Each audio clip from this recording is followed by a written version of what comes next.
Hello and a very warm welcome to Rajya Sabha Television. You're watching The Big Picture with me, Frank Rausen Pereira.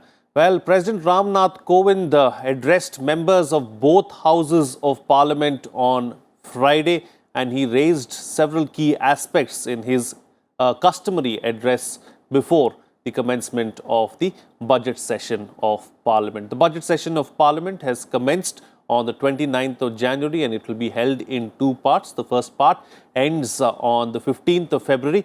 The second part will begin from the 8th of March. So some of the key aspects, key highlights that the President brought about in his address to the Parliament were, of course, about how some decisions were taken by the government over the last few years, especially the decision to build the Ram Mandir and also abrogation of Article 370. He also spoke about how the government is committed to ensuring that COVID-19 is completely eradicated. He spoke about the farm laws and how they are important and why we need to undertake agri reforms. Also about how India is leading the way in coming out of the pandemic, vaccine diplomacy, not just for India, or vaccine as not just for India but for the entire world. He also spoke about how India is one of those first few nations which is coming out of the pandemic and ensuring that the economy is on an upward trajectory. A V-shaped recovery is what we are experiencing in the economy, and this is why the IMF has made a projection that India is going to be the fastest growing developing economy in the year 2021. So the other aspects raised too, because of this, many people want to invest in India. India is a bright spot, and ease of doing index too, we are doing extremely well on that front. So these were some of the key highlights in the President's speech to Parliament on Friday. Earlier, the Prime Minister Narendra Modi also spoke to the media before the President's address and spoke about how this particular decade is going to be a very important decade and we need to address several challenges. He called for everyone to come on the same page, especially political parties, to try and put aside differences, debate and discuss every single issue that needs to be taken up in Parliament and ensure that we put our best step forward. In this edition of The Big Picture, we will analyze the speech of the President. Joining me on the program today are senior journalists Ashok Tandon and Sanjay Singh. Also with us, Prafulla Ketkar, editor of The Organizer. Thank you to all my guests for joining me on this edition of The Big Picture. Mr. Tandon, let me begin the program with you first. If you could highlight three of the biggest takeaways from the President's speech on Friday, what would they be? The President's address to the joint session of Parliament today was a very comprehensive report card of the government's achievements, the government's performance and the government's schemes, and the challenges which the government faced in dealing with certain situations like the COVID-19 and the security scenario, also a situation on the border. But the broader framework of the entire speech was in the ambit of Atmanirbhar Bharat, Sabka Saath, Sabka Vikas, Vasudhaiv Kutumbakam, Sarve Bhavanti Sukhina, and also New India. All these, schemes, programs, and the challenges were, in a way compressed within the framework of that. But I must say the biggest takeaway of the presidential address was his address on the farmers' issues.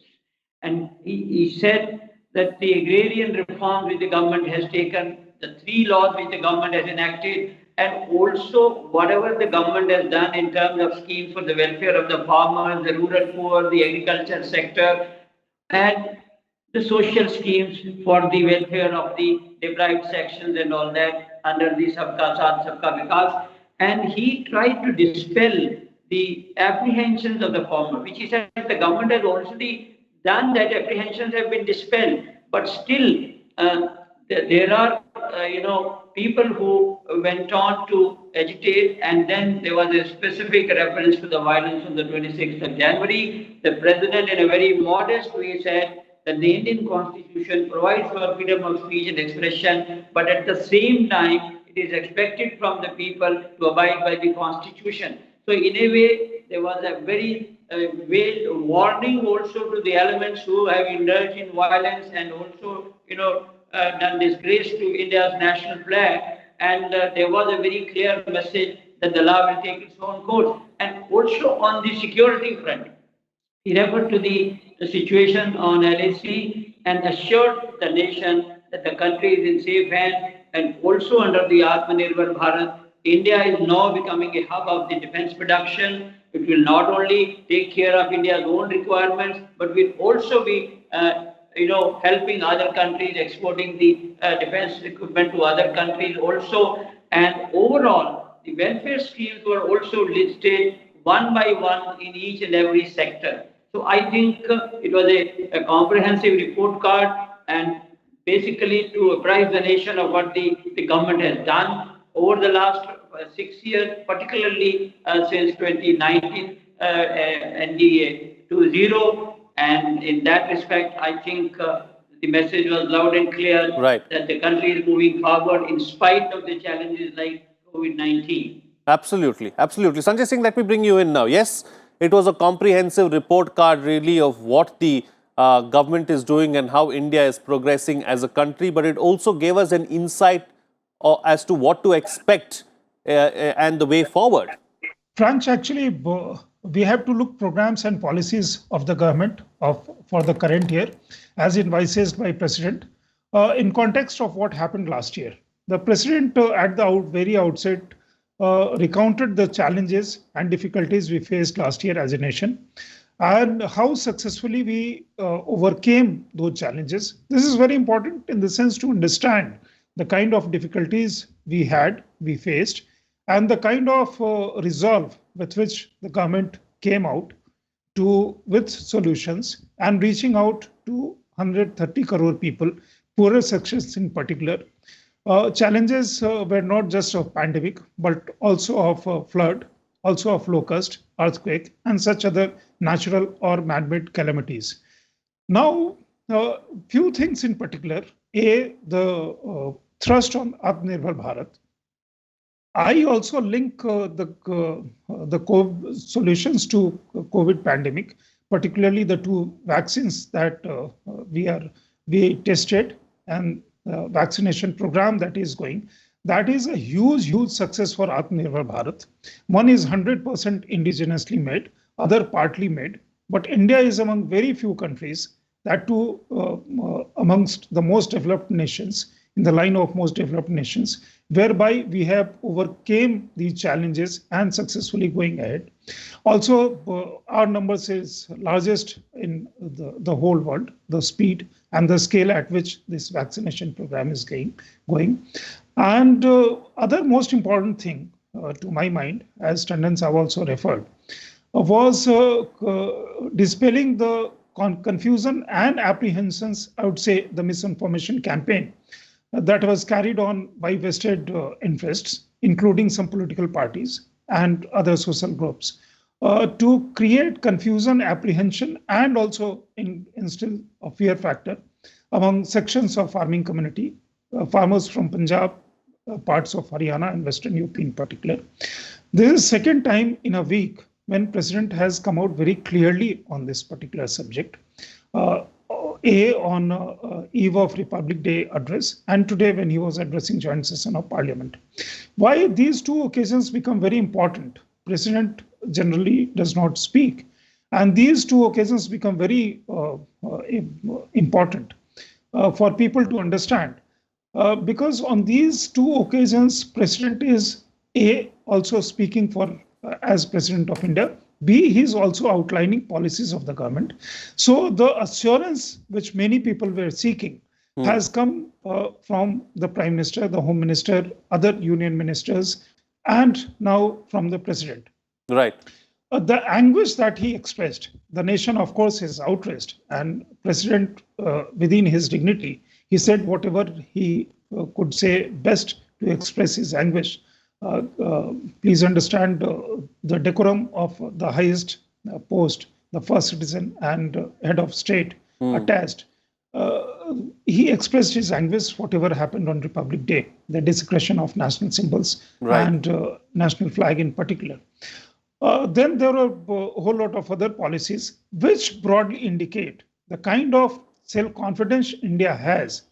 India has attained in recent past that no matter what kind of challenges that are there, we as a nation, we as a people are confident enough, we have that resolve, we have that will to overcome those challenges and move on recovery path faster than any other country on the planet. Sure, absolutely. Okay, Professor Ketkar, let me bring you in now. Let's take build on this last point that Sanjay was making about how we have emerged from this pandemic, and we seem to be showing the world the way. We are also looking at a V-shaped recovery as far as the economy is concerned. India is clearly in a bright spot. The IMF thinks that India is going to grow by 11.5% in 2021. Fastest growing economy, STAG, will be in India's kitty. So these are some things that are going well for India, and how India has really emerged from this kind of a situation. We seem to be showing the world too the way. See, Frank, if you carefully analyze the speech by Honorable President to the joint session of the Parliament, it can be broadly divided in three parts. The first part, he mainly focused on the COVID and India's response to the COVID. In the second part, he in fact unfolded the entire concept of Atmanirbhar Bharat and how health and agriculture are going to be central to the concept of Atmanirbharta. And in the third phase, in the last part, he actually spoke about the need for unity. You know, it was again a clear-cut message that if we really want to achieve this, then coming together and responding to the situation as we have done in the COVID crisis, we have to. And there he, invoked the Tamil poet, a Bengali poet, and the way he gave that clear-cut message, I think it was a very, a comprehensive speech. And as you were saying, please remember, when the entire crisis started, many people quoting foreign research and foreign media were giving some numbers. And now what we are getting, the WHO is saying the best, performing country, just 1.34% of mortality rate. We have become, because in terms of healthcare and pharma also, there were apprehensions what will happen to the Chinese supply chain. Now we have achieved our own self-reliance in that, and virtually now we have become, and others are calling us as the pharmacy of the world. Now this is a complete change scenario, and how there are many learnings from this. I think President has actually just pointed out, while talking about the achievements of the government and what government plans to do, as far as the, there is another interesting part he spoke at length, as far as the, especially related to the water policy and the waterways management. I think this was also a unique part. First time ever I listened somebody from the highest office talking about Dr. Ambedkar as the father of India's water management policy. And that is true, but because President of India today quoted his speech from 1945 and 1942 onwards, besides, as a labor minister, Ambedkar also played an important role as far as the water minister. And there he spoke about, the eastern waterways. First time we are talking about, Brahmaputra Valley, Barak Valley, and the way water connectivity is going to play a greater role. And in entire economic recovery, you take it from me, this, supply chain management within India, that is going to play a crucial role. Even these agricultural, rails that are running for the agricultural produce, that is a very unique idea. The way we have found this opportunity during the COVID crisis, and we have utilized it for some innovative ways, the freight corridor, all these things are going to be major, facilitators as far as our recovery post COVID is concerned. Right. And that has got, and that in that sense, we got a clear picture from the government side Sure. as far as what we can expect as far as the content of Atmanirbhar Bharat is concerned and what we can expect in the coming budget is concerned. So, key indicators, health and agriculture are going to be the key areas where government is going to invest in the coming budget. That's clear indication from today's speech. Absolutely. All right. Taking the discussion forward now, I'm going to ask my panelists to be brief as well so that we can have closing comments on the program. We've spent quite a bit of time on the opening remarks. Mr. Tandon, talking about unity, I'd like to speak about what the Prime Minister said ahead of the President's address as well. He appealed to all political parties. He appealed to all, members of society to come together, to stay united and ensure that, India goes forward in the right direction. He said that this is a very crucial decade and we have to all stand together as one. But having said that, clearly it looks like the opposition parties have something else in mind and it might be a stormy budget session going forward. Certainly, in fact, the Prime Minister knew about the opposition decision to boycott the presidential address. That is why outside Parliament, when he was talking to the media, he indicated that the nation expects the parliamentarians to come up to their expectations. And that is why people have elected us. And therefore, we have to perform our duty within Parliament and within the framework of the Constitution. And he said that this is a forum for discussion. All the issues can be discussed.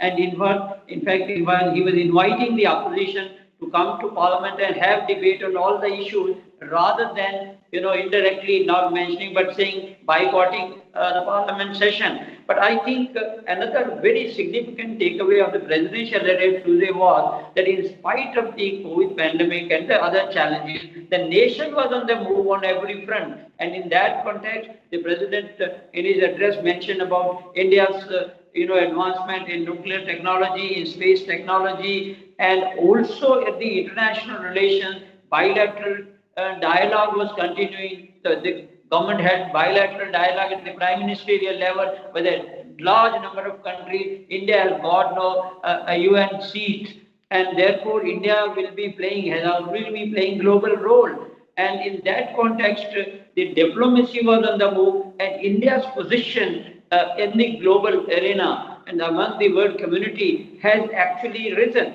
And that is what was also visible when the Prime Minister was addressing the World Economic Forum yesterday. Most of the participants were congratulating the Prime Minister, the way India has handled COVID, the way India has now emerged as a hub of vaccines, and all the economic developments which is putting economy back on the rail. So overall, look at the picture that in spite of the challenge faced by the government and the people of India and the states on the COVID-19, India has been on the move, whether it is bringing economy back on the rail, whether it is implementation of the social welfare scheme, whether it was agrarian reform, whether it was education reform, whether it was labor reform. All welfare measures were being implemented one by one in each and every sector. Right. Absolutely. So Sanjay Singh, let's not forget that this is the budget session, and so there's going to be a lot of expectations really as far as the budget is concerned, lot of expectations on the economy side. So going by the President's address, what are the key takeaways from a budget perspective, and where do you think the key, highlights for the budget are going to come from? It's difficult to say at this moment, speculate on as to what kind of budget this is going to be. But given the fact that what the President said today in his opening address to joint session of Parliament gives a sense that Atmanirbhar Bharat is going to be in the focus. Programs and policy relating to the way the economy can be boosted, in the sense growth can be boosted, and thereby more investment areas whereby people can actually, this should be investment centric, and people should actually, programs and policies whereby people can look forward to spend more than save more. So this is going to be a combination. Of course, there are going to be some socially beneficial schemes. We can also see some more announcement in agricultural front. The Prime Minister also said in the morning that year to 2020 was a year in which perhaps Indian parliamentary history has not seen, independent India has not seen, whereby we almost had 4 mini budgets, which is in continuation addition to the regular budget that was presented last year, same time. So that thing is also there. On one hand, this is going to be a challenge for Finance Minister Mrs. Nirmala Sitharaman to come out with more, because as they say, "Ye dil mange more." Everybody expects something for himself or herself. The Prime Minister also said that this is the new decade, the 2021. This is first parliament session of that this decade, and therefore attached additional importance to this. This also becomes very significant in the sense that today some 16 parties, many of them have minuscule or almost negligible presence in either house of parliament. They came together to boycott President's address. I think this was a great moment about the decade, and also about this is a paperless session. Last session was also paperless.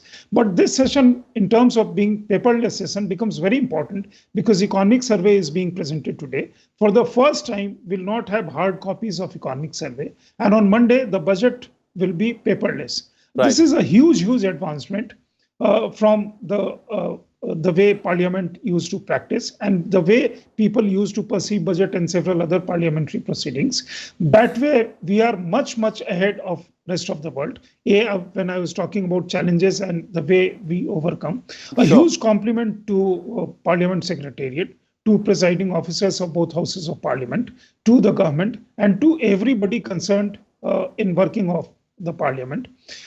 This is a moment of taking pride. Instead of taking pride, some parties, the Congress in lead in particular, under Rahul Gandhi's command, they are choosing to boycott this thing at a moment when this should have been an occasion of national pride. Absolutely. All right.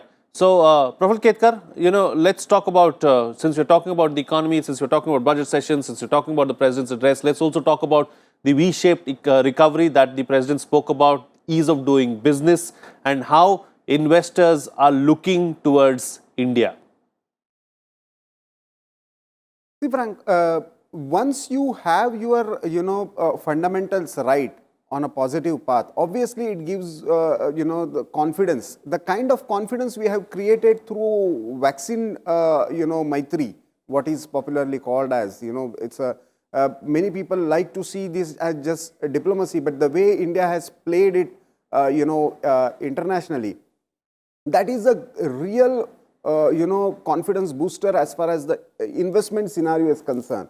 Even the, the basic infrastructure policy that Honorable President has outlined today, that also clearly shows the way we are going about various sectors, especially the gas pipeline, the water management policy, even energy related issues. Another important aspect that he spoke about, and I'm sure there will be something in the budget related to that, that is about the national education policy. So now all these, taken together clearly gives a message that as far as the reforms are concerned, as far as going ahead with the, the mission that government has put forth for itself to, whether doubling farmers' income or taking tap water to each and every household, and now celebrating 75 years of independence in a very positive note. All these things clearly tell us that India is going to carry a positive message, not for the domestic constituency, but world over.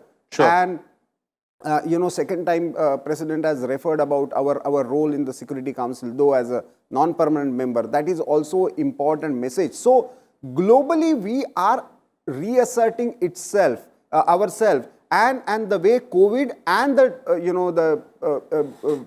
economic recovery and the defense scenario on LAC. All these three fronts, the way we have given confidence to ourselves and we have given confidence to the people who are going to invest in India. Mobile is one example that he has given. We were at one point we were just two factories that were now we are number 2 as far as mobile production is concerned. That clearly shows the changing path of recovery as far as Indian economy is concerned. All right, time to get quick closing comments now from my panelists. Since the budget is on Monday, let's get some quick budget expectations from all our panelists, starting first with you, Mr. Tandon. See, the Finance Minister Nirmala Sitharaman has already indicated that this would be a very unique budget, and the way even the BJP leaders are saying that this year's budget is going to be different from the budgets in the past. So let's wait what is in the bag of Nirmala Sitharaman. But the fact remains that this is a budget in the second year of NDA 2.0. So obviously, the focus will certainly be again on the agriculture sector, MSME. There has been a lot of talk about promoting and encouraging MSME because they are the largest employment giver and boosting the economy and also the GDP. So I think there would be some kind of a booster dose for the small and medium and micro level enterprise. And also at the same time, because in the last budget, a lot was given to the agriculture sector. Sure. And therefore, I think there may be some kind of announcement with regard to boosting the real estate sector and also some of the infrastructure sector. A lot was given last time also for the infrastructure sector, but that is the sector which boosts the economy, which generates employment. So obviously the focus would be on all sectors of infrastructure. That is my assessment. Okay. Sanjay Singh? To begin with, Mark, since we are middle class people, we all here are salaried people. So obviously our interest would be heightened in income tax exemption. If at all something is coming, that will make us happier. Many people would be looking at the socially beneficial scheme in rural areas, and also the kind of boosters that would be announced for recovery of economy, for growth of industry, for infrastructure and agriculture, of course. All right, and Praful Ketkar, close the show for us with your quick concluding remark. Yeah, as I said earlier, for me, I think health and agriculture will be focused areas. But besides that, I think infrastructure, the way we are seeing GST numbers, we will see more money being pumped as far as the social sectors are concerned, so that people have more spending capacity, and that will eventually lead for growth. But as Mr. Tandon rightly said, MSME will be very crucial area where people would be expecting government to do something drastic, even through the banking sector. But MSME is one area where we will have to have, because employability ultimately will be coming from that side. Absolutely. All right. On that note, then I'll call it a wrap on this edition of The Big Picture. Thank you to all my guests for joining me on the program and putting things into perspective for us. That's it from me. See you again next time.